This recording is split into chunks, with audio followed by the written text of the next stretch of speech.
Hukum perikatan dalam perspektif hukum Islam dan hukum positif. Beranggotakan.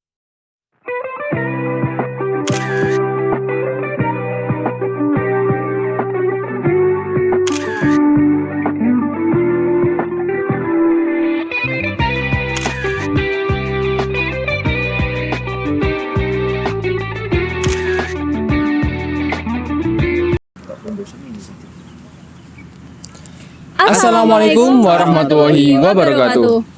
Selamat datang di tugas presentasi kelompok kami, yaitu kelompok 3. Nantinya kita akan membahas tentang hukum perikatan.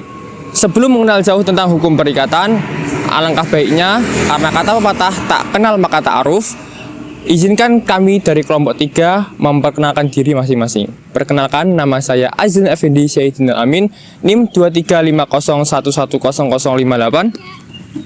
Saya Milati Askani Haya, NIM 2350110043. Dan saya Abdul Haris, NIM 2350110054. Apa sih hukum perikatan itu? Nah, di video ini kita akan belajar bersama-sama tentang hukum perikatan, meliputi pengertian perikatan, macam-macam perikatan, hapusnya perikatan, pengertian perikatan alamiah, dan yang terakhir sumber hukum perikatan. Yuk, simak videonya. Yang pertama adalah pengertian perikatan. Perikatan atau verb in tennis adalah hubungan hukum antara dua pihak di dalam lapangan harta kekayaan, di mana pihak yang satu atau kreditur berhak atas suatu prestasi dan pihak yang lain atau debitur berkewajiban memenuhi prestasi itu. Oleh karena itu, dalam setiap perikatan terdapat hak di satu pihak dan kewajiban di pihak yang lain, menurut Ridwan Syahrini 2009 ayat 194. Menurut Subekti 1979 ayat 1, perikatan dikatakan sebagai hubungan hukum antara dua orang atau dua pihak berdasarkan mana pihak yang satu berhak menuntut suatu hal dan pihak yang lain berkewajiban untuk memenuhi tuntutan itu. Lebih lanjut dikatakan bahwa pihak yang berhak menuntut sesuatu dinamakan kreditur atau si berpiutang, sedangkan pihak yang berkewajiban memenuhi tuntutan dinamakan debitur atau si berutang. Yang kedua, ada macam-macam perikatan. Macam-macam perikatan dibagi menjadi 7. Yang pertama, perikatan murni bersaja. Yang kedua, perikatan dengan ancaman hukum. Yang ketiga, perikatan bersyarat. Yang keempat, perikatan dapat dibagi dan tidak dapat dibagi. Yang kelima, perikatan manasuka. Yang keenam, perikatan dengan ketepatan waktu. Yang ketujuh, perikatan tanggung-menanggung. Untuk macam-macam perikatan, yang pertama adalah perikatan murni atau perikatan murni bersaja. Apabila di dalam suatu perikatan masing-masing pihak terdiri atas hanya satu orang saja, sedangkan yang dituntut juga berupa satu hal saja, dan penuntutnya dapat dilakukan seketika, maka perikatan semacam ini disebut perikatan murni bersaja, menurut Subekti 1979 ayat 4. Untuk macam yang kedua adalah perikatan bersyarat. Suatu bersyarat manakala ia digantungkan pada suatu peristiwa yang masih akan datang dan yang masih belum tentu akan terjadi, baik dengan cara menangguhkan perikatan hingga terjadinya peristiwa semacam itu, maupun dengan cara membatalkan perikatan menurut terjadi atau tidak terjadi peristiwa tersebut. Pasal 1253 KUH Perdata. Mengingat syarat peristiwa dalam ketentuan pasal tersebut, maka terdapat dua macam perikatan bersyarat, yakni sebagai berikut. Yang pertama ada perikatan bersyarat tangguh, yang kedua ada perikatan bersyarat batal. Perikatan bersyarat tangguh adalah perikatan yang lahir apabila peristiwa yang dimaksud itu terjadi. Misalnya, saya berjanji untuk menyewakan rumah saya kalau saya betul dipindahkan ke luar Jakarta. Jadi, perikatan itu terjadi bila betul saya dipindahkan ke luar Jakarta dalam perjanjian jual beli.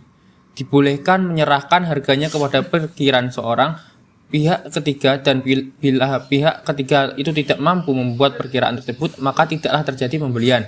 Jual beli semacam ini tergolong perikatan dengan syarat tangguh, menurut Subekti 1929 ayat 5. Yang kedua adalah perikatan bersyarat batal. Perikatan bersyarat batal adalah perikatan yang sudah lahir, justru berakhir atau dibatal bila peristiwa yang dimaksud terjadi.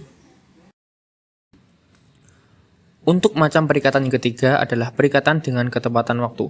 Suatu ketepatan waktu tidak menangguhkan perikatan, melainkan hanya menangguhkan pelaksanaannya. Pasal 1268 KUH Perdata. Perikatan dengan ketepatan waktu bertolak belakang dengan perikatan bersyarat, karena yang disebutkan belakangan itu mengandung peristiwa yang belum pasti terjadi, sedangkan yang disebut sebelumnya mengandung peristiwa yang telah pasti terjadi. Hanya saja pelaksanaannya yang ditangguhkan, misalnya pengaksepan surat wesel yang hari bayarnya ditetapkan pada tanggal tertentu atau 1 bulan sesudah pengaksepan. Untuk macam perikatan yang selanjutnya adalah perikatan manasuka.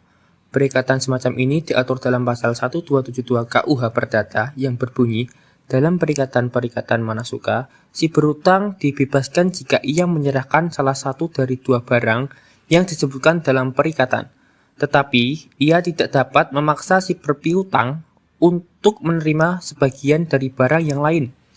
Hak memilih itu ada pada si berutang, jika hak ini tidak secara tegas diberikan kepada si pihak si berpiutang.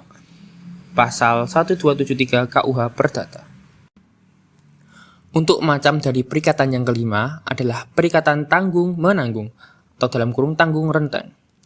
Perikatan tanggung-menanggung terjadi ketika di salah satu pihak terdapat beberapa orang, dalam hal di pihak debitur terdiri atas beberapa orang, dikenal dengan sebutan perikatan tanggung-menanggung aktif, sedangkan bila sebaliknya di pihak kreditur terdiri atas beberapa orang disebut perikatan tanggung-menanggung pasif. Pasal 1280 KUH Perdata. Dan untuk macam dari perikatan yang keenam adalah perikatan dapat dibagi dan tidak dapat dibagi.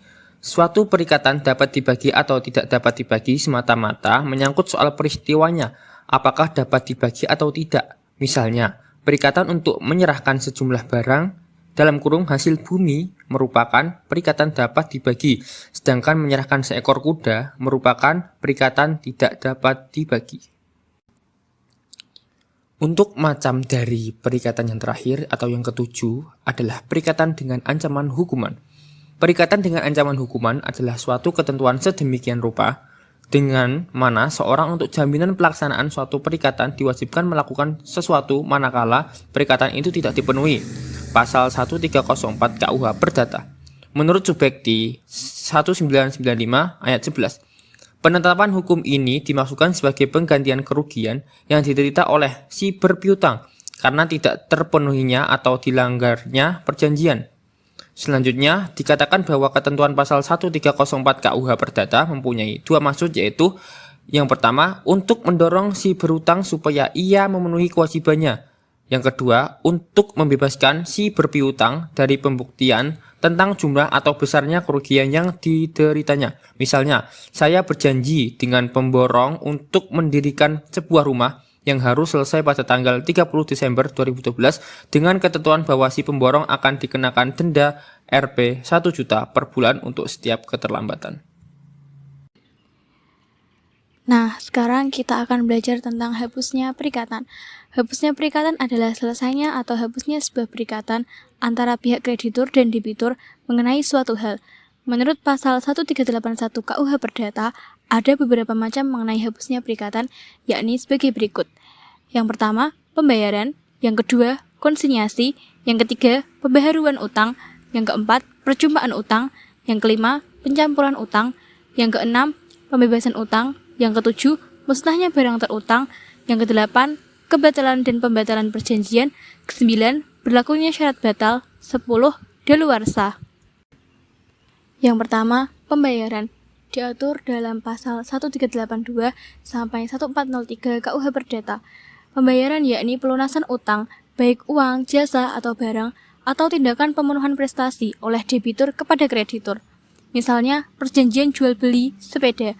A membeli sepeda milik B, maka pada saat A membayar harga sepeda dan sepeda tersebut diserahkan B kepada A, yang berarti lunas semua kewajiban masing-masing pihak A dan B, maka perjanjian jual beli antara A dan B dianggap berakhir atau hapus. Yang kedua yakni konsinyasi atau penawaran pembayaran tunai diikuti oleh penyimpanan atau penitipan. Konsinyasi terjadi apabila seorang kreditur menolak pembayaran yang dilakukan oleh debitur. Debitur dapat melakukan penawaran pembayaran tunai atas utangnya, dan jika kreditur masih menolak, debitur dapat menitipkan uang atau barangnya melalui kepaniteraan pengadilan negeri setempat. Misalnya, A punya utang kepada B dan janji akan mengembalikannya dalam waktu 1 bulan. Setelah masa jatuh tempo, tiba-tiba A dan B berkonflik. B tidak mau menerima uang dari A karena B beranggapan bahwa A sudah ingkar janji dan melaporkannya ke pihak berwajib. Kondisi seperti itu, A bisa menitipkan pembayaran utangnya tersebut melalui kepaniteraan pengadilan negeri setempat. Nanti pengadilan yang akan meneruskannya kepada B. Jika menitipkan melalui pengadilan ini sudah dilakukan, maka utang piutang antara A dan B dianggap sudah berakhir atau lunas. Yang ketiga yakni novasi atau pembaharuan utang, diatur dalam pasal 1413 KUH Perdata. Novasi adalah sebuah persetujuan di mana suatu perikatan telah dibatalkan dan sekaligus suatu perikatan lain harus dihidupkan yang ditempatkan di tempat yang asli. Misalnya, A punya utang 1 juta kepada B, tapi A tidak sanggup membayar utang tersebut. Lalu B mengatakan bahwa A tidak perlu lagi membayar utangnya sebesar 1 juta, melainkan cukup membayar 500.000 saja, dan utang dianggap lunas. Dalam hal ini, perjanjian utang piutang antara A dan B sebesar 1 juta dihapuskan dan diganti perjanjian utang yang terutang sebesar 500 saja. Selanjutnya yakni perjumpaan utang atau kompensasi, diatur dalam pasal 1425 sampai 1435 KUH Perdata. Kompensasi adalah penghapusan masing-masing utang dengan jalan saling memperhitungkan utang yang sudah dapat ditagih antara kreditur dan debitur. Misalnya, A punya utang kepada B sebesar 500.000, tapi pada saat yang sama, B ternyata juga punya hutang kepada A sebesar 500.000. Dalam hal demikian, maka utang masing-masing sudah dianggap lunas karena impas, dan perjanjian utang piutang dianggap berakhir. Yang kelima yakni percampuran utang atau confisio, diatur dalam pasal 1436 sampai 1437 KUH Perdata. Confisio adalah mencampurkan kedudukan sebagai orang yang membangun dengan kedudukan sebagai kreditur menjadi satu. Misalnya, A punya utang kepada B, ternyata karena berjodoh, A akhirnya menikah dengan B. Dalam kondisi demikian, maka terjadilah percampuran utang karena antara A dan B telah terjadi suatu persatuan harta kawin akibat perkawinan, padahal dulunya A mempunyai utang kepada B, maka utang A kepada B dianggap lunas. Selanjutnya yakni pembebasan utang, diatur dalam pasal 1438 sampai 1443 KUH Perdata. Dalam pembebasan utang, perlu diperhatikan bahwa dalam pembebasan suatu utang tidak dipersangkakan, tapi harus dibuktikan.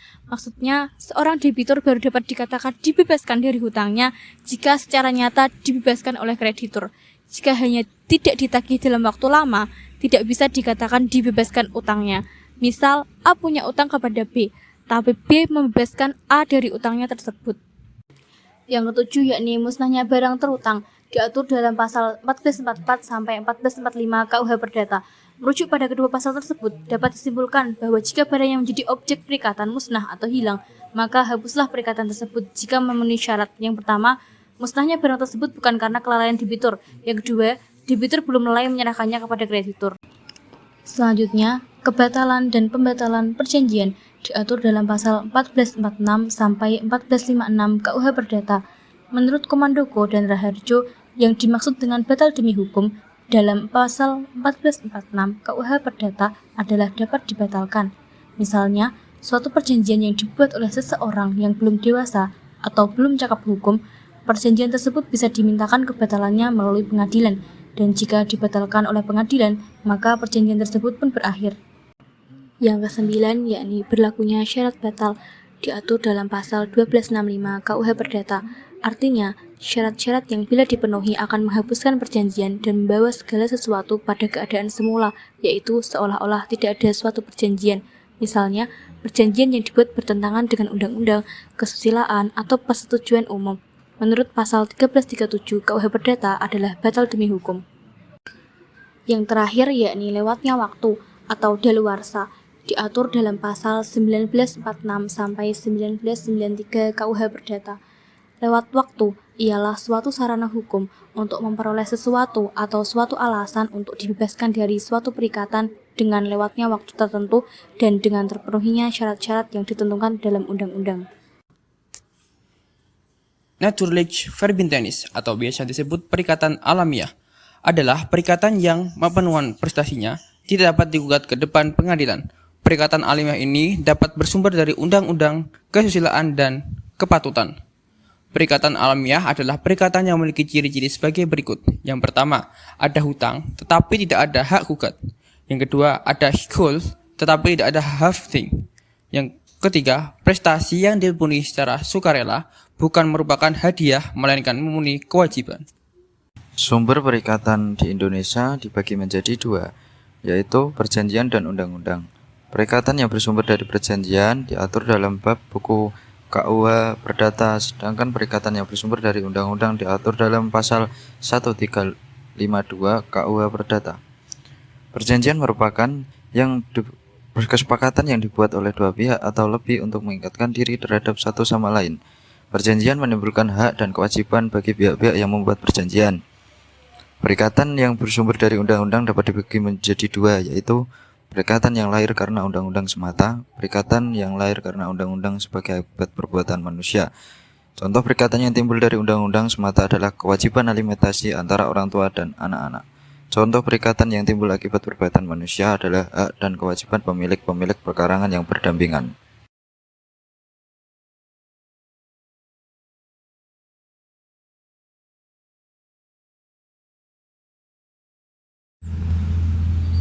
Nah, jadi itu sekilas tentang hukum perikatan yang kami bisa paparkan kepada teman-teman. Semoga informasi yang kami sampaikan bisa dapat dipahami dan menambah ilmu teman-teman. Jika ada pertanyaan atau ada yang belum jelas terkait hal-hal yang kami jelaskan tadi, jangan ragu untuk menanyakan kepada Bapak Azlin dan Bu Mila dan Bapak Dul. Terima kasih sudah menonton video kami. Kami mohon maaf apabila dalam menjelaskan materi terdapat kesalahan kata atau ucapan. Sekian dari kelompok kami. Wassalamualaikum warahmatullahi wabarakatuh.